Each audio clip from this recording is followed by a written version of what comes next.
Welcome to Fluent Phonics.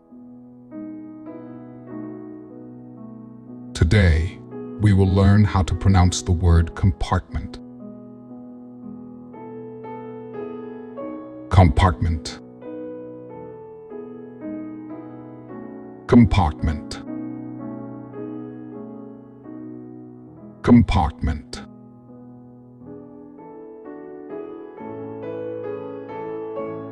Here's an example of how one might use it in a sentence.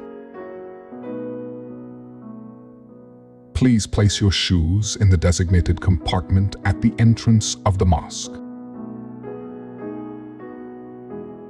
A compartment is a separate section or space within a larger object or area used for organizing and storing specific items in an organized manner.